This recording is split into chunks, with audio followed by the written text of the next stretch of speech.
Muito bom, muito bom. Eu começo e acabo esquecendo de tomar o cafezinho e ele esfria. Bem, tudo bem, galera? Tranquilo, numa boa. Li um artigo oriundo de um grupo intitulado Organização Liberal, Instituto Liberal. E não vou dizer Instituto Liberal fulano de tal, porque não vou fazer publicidade. Mas enfim, nesse artigo escrito por um professor, né, universitário de São Paulo,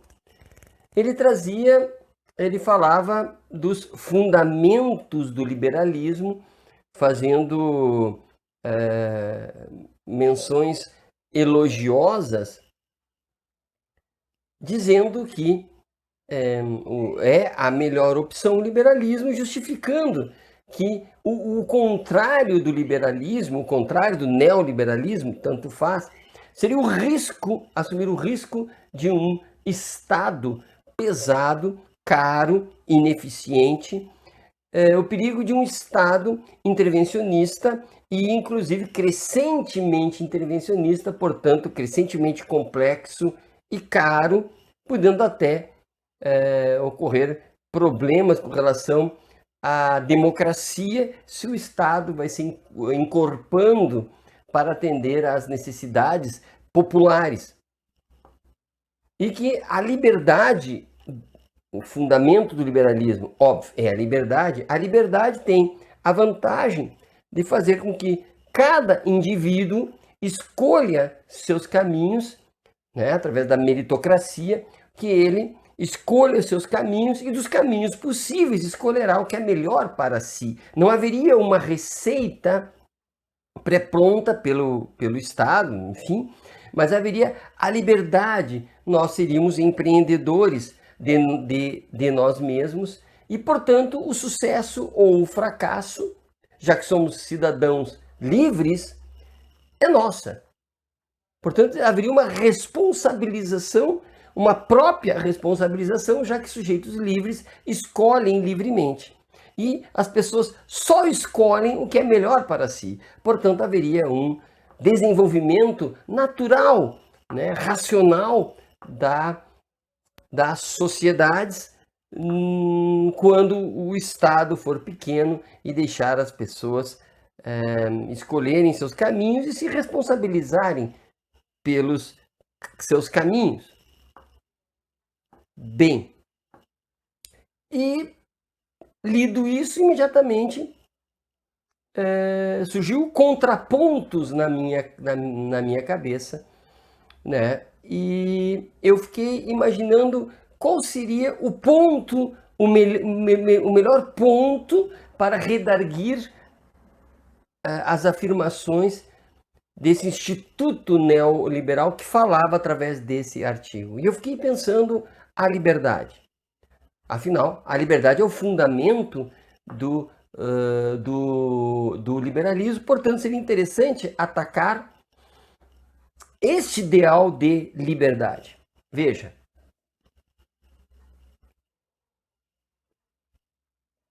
veja, vamos imaginar situações em que a liberdade não se apresente. E aí, vamos ver se o liberalismo é capaz de dar solução nos espaços cotidianos da vida entre pessoas em que a liberdade não se apresenta. Vou dar alguns exemplos, o mais simples que me passar pela cabeça agora, como, por exemplo, alimentar-se. É possível a alguém ser livre para não se alimentar? Claro, não estou falando em dieta, né? É possível alguém com fome optar por não se alimentar? Não creio. É possível alguém que precisa de um teto, que precisa de uma casa, de um abrigo com dignidade? É possível optar por não ter? É possível alguém que está desempregado optar por manter-se desempregado?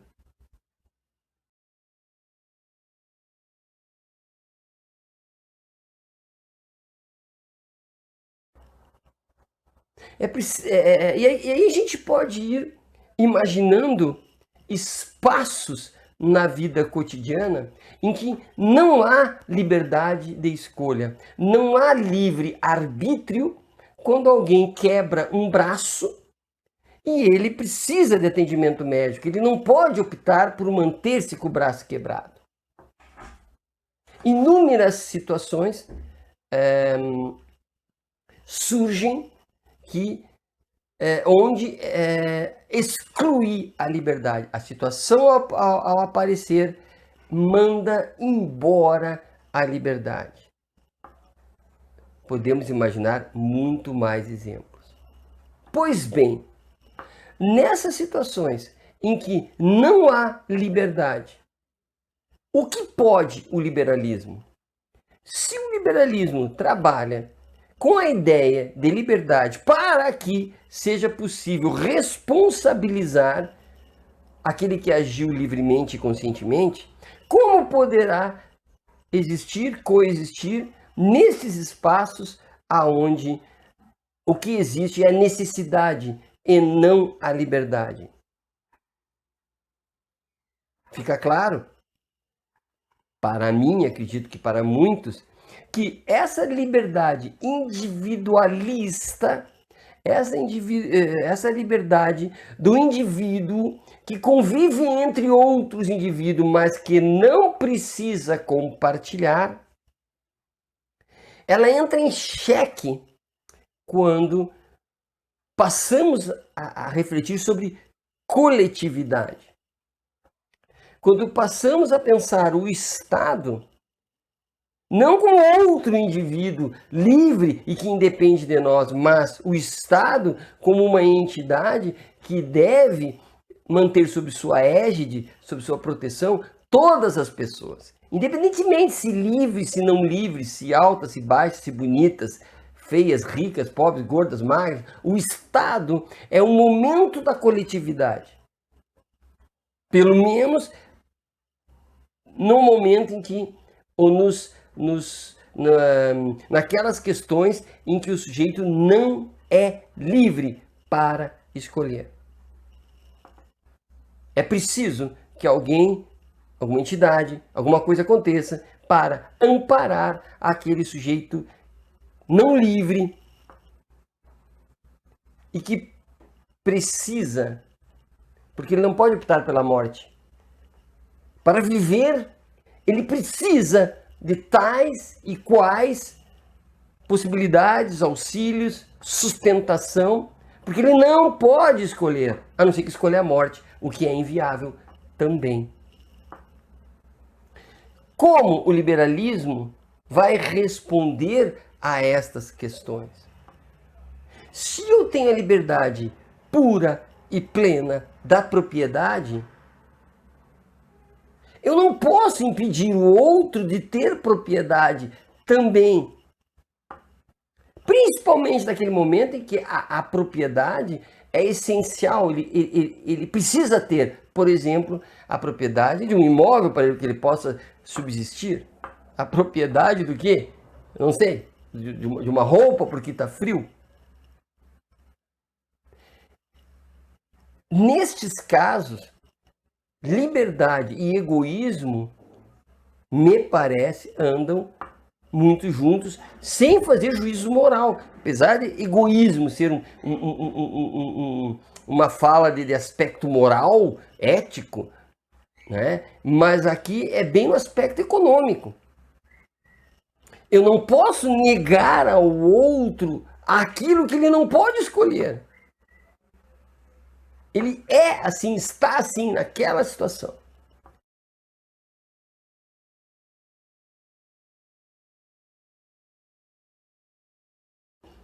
Que quero chamar a atenção não no aspecto da luz do liberalismo, sobre aquele bem-sucedido, aquele livre, aquele que pode escolher. Eu desejo a reflexão sobre o aspecto obscuro, o aspecto que o liberalismo esconde, que é o aspecto das pessoas, e pode ser qualquer um, que não tem como escolher. E aí alguém precisa fazer algo, porque a liberdade, que é o pressuposto do liberalismo, naquele momento não existe.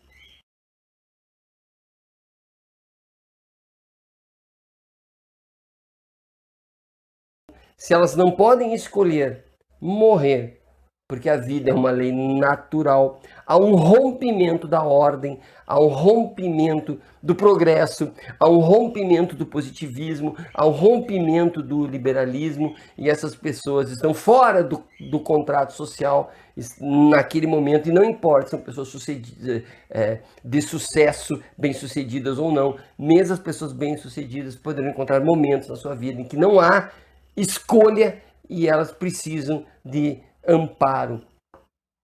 E aí é preciso de ajuda, é preciso de um Estado que coopere, é preciso de um amigo que lhe dê a mão, é preciso do aspecto fraterno, porque nesses momentos de não escolha, o liberalismo é inútil, o empreendedorismo é inútil, e pela inexistência da liberdade é preciso a existência de um Estado que possa dar sustentação nesse momento de crise da liberdade, por optar. Abraço, até a próxima.